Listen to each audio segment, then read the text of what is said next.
Hey everybody, it's Jeremy. Welcome back to the Slowest WAAAGH, where we are playing Tzeentch. It's turn 31! And I think we're nearing the end of the war against Middenheim. Should be over probably next turn, maybe. We'll see. So, we have... Someone has claimed the Throne of Knowledge. Steel Runner, the Rune Lord. So, Kidzin has claimed... Karaz-a-Karak has claimed the Throne of Knowledge. Which one is that one? Throne of Knowledge is... Lore Masters and Sages. That's not great. That's not the greatest thing. It's not the worst thing. That's not the greatest thing. That could be better for us. We've done a whole bunch of site searching. Bowl of Blood, nothing. Dark Knowledge, Arcane Probing, At the End of the Rainbow, Gnome Lore, Voice of Apsu, Auspex, Haruspects finds a Caveman Cavern. And Augury finds nothing. Interesting, I think it's interesting that cavemen caverns are nature sites. I don't know, it just feels more like earthy to me, but, you know, is what it is. We have captured our first blood slaves. It's 5 blood slaves. Woo! We need more patrollers there. This is not going to go super well for us. It'll be a slow burn trying to get up blood for us, but we'll figure it out. We have attacked in Wellington. 1 PD. Easy peasy. Still lost 3 Chaos Warhounds. We have attacked in Faldenberg. 1 PD. Easy peasy. We have attacked in Feral Woods. With our force from Bagaloth. This does actually have a bit of PD here. Not much. So I'm not especially concerned.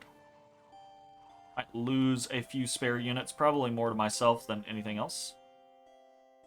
Feral Woods, yeah, we lose a couple of Marauders to some slings. Alright. We get attacked in Osins. So this is the little raiding party, the night raiding party. And this is one of the provinces that we did leave open, so nothing to do there. We attack in Bushford. Take this back. There is 1 PD here. We get attacked by Karaz-a-Karak in Anasia. This is a handoff. These are the borders that we agreed upon with Karaz-a-Karak. Didn't really want to agree upon these borders, especially considering Karaz-a-Karak did no fighting against Middenheim.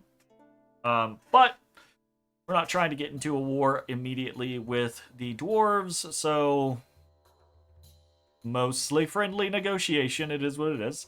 And then we get attacked in Middenheim. By a Amber Wizard who's just scouting us, looks like. Alright, cool. Well, nothing doing there.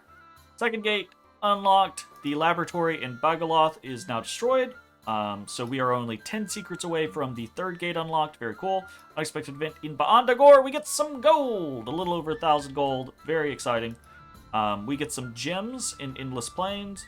And in Faldenberg, we get some more glamour gems. So nice. We find a patrolling enemy in Sermiak.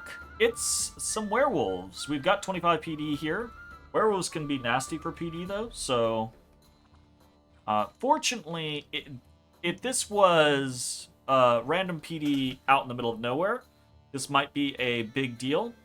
But it's PD on top of a fort, and our PD on top of a fort includes specifically, I think this is very interesting, you get the axe variant of the Marauders primarily. So that's kind of cool. Wait, is that the captain? Yeah, it's not. Huh. Yeah, you can see there are a couple of the Kopesh mixed in here, but it's mostly the axe wielders, which I think is very it's an interesting scenario. I wonder if it's randomized each time the army is generated in battle. I don't know. Either way, we chop up some werewolves, no issues. Our scout is discovered in 2 places. Middenheim has been breached. Alright, what are we doing this turn? Not a lot of crazy stuff this turn. So primarily, I think, the war with Middenheim is about to be done. We are not storming the fort this turn. We are, much like Middenheim just did, we're going to poke our head into the fort and see what's in there, just to see if we need to be especially cautious about anything. And while that is happening, we are moving a large portion of our forces from the Bagaloth siege onto Middenheim to help support them. We're also breaking off some of the forces and sending it over to Faldenberg. With Osens being opened and him taking his knights there, what we have done is we've created a situation where he only has so many places to go. He can go into the siege of Middenheim, they'll die. He can go into Bushford, and they should die. Bushford, we're actually moving into Osens. If he goes into Faldenberg, they should die. We've got magic attacks, and we've got hard enough hitting attacks, and we've got enough bodies that we should win there. Stonegrave Mountains is the question mark, right? Because these Marauder Horse Archers are probably not going to win because of the, is it Body Ethereal or Mistform? Let's check.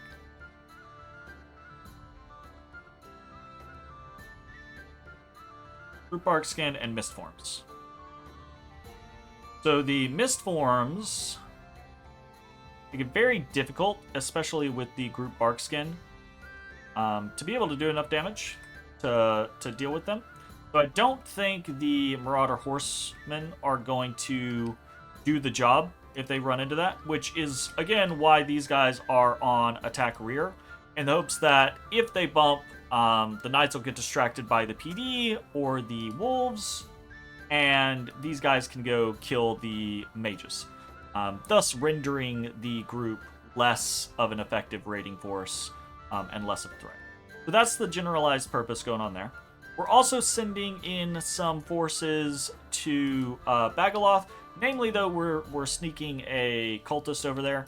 We're also recruiting some cultists over here. We're going to get a temple down, but these cultists are going to start going out and preaching to push our Dominion.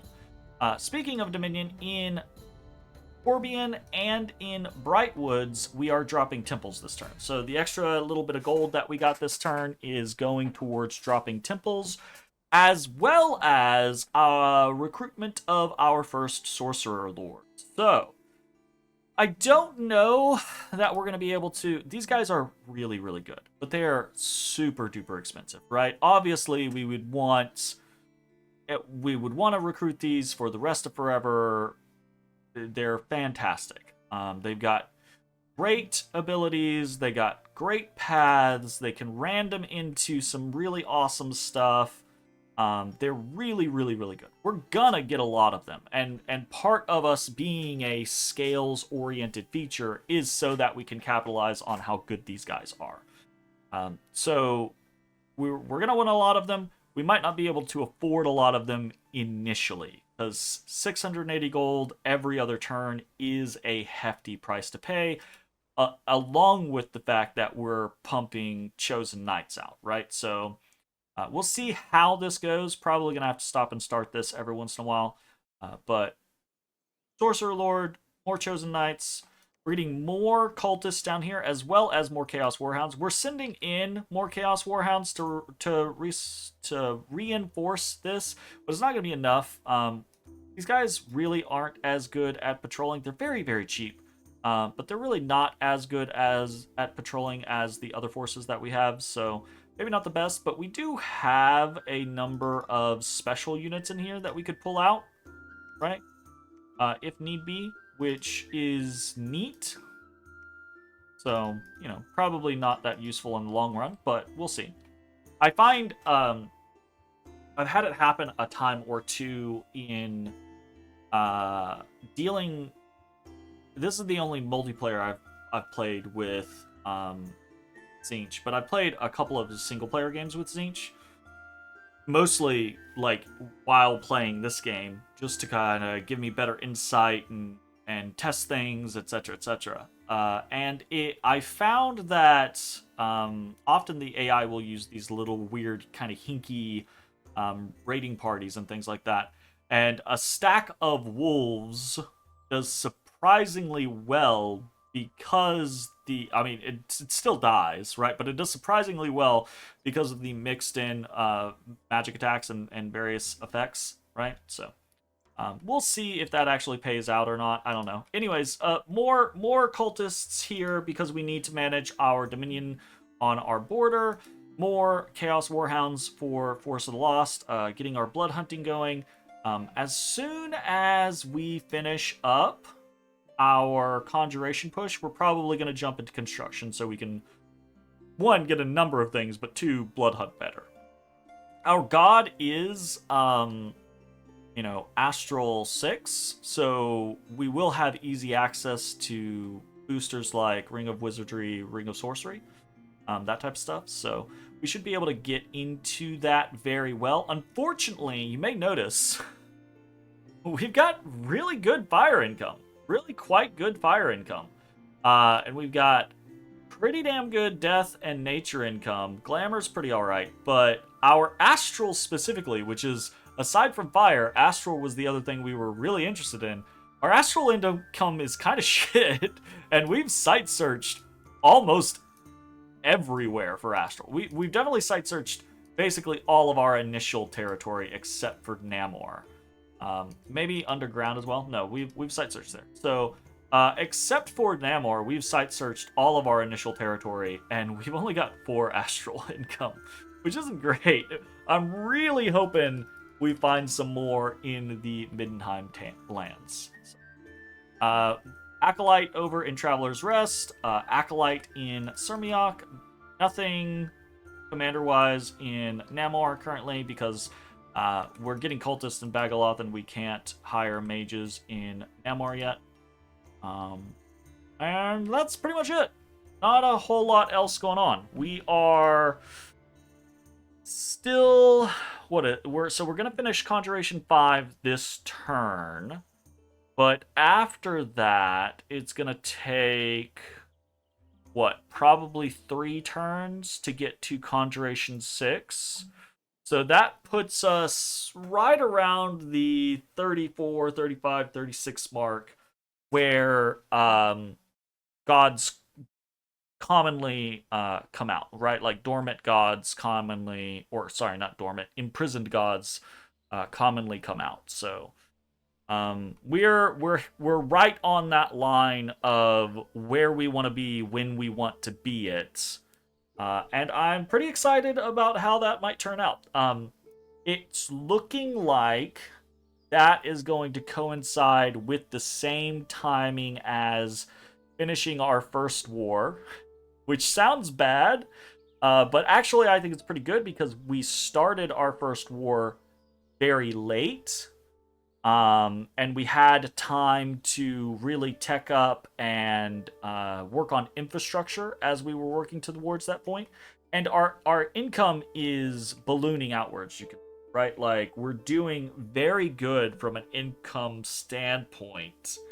And I think, like, that's only going to scale better as time goes on, especially with the effect of the Throne of Gaia kicking in, right? Like, sitting on 3 growth in our Dominion is going to be fantastic. There's a lot of really pretty decent lands that we have from the Middenheim conquests.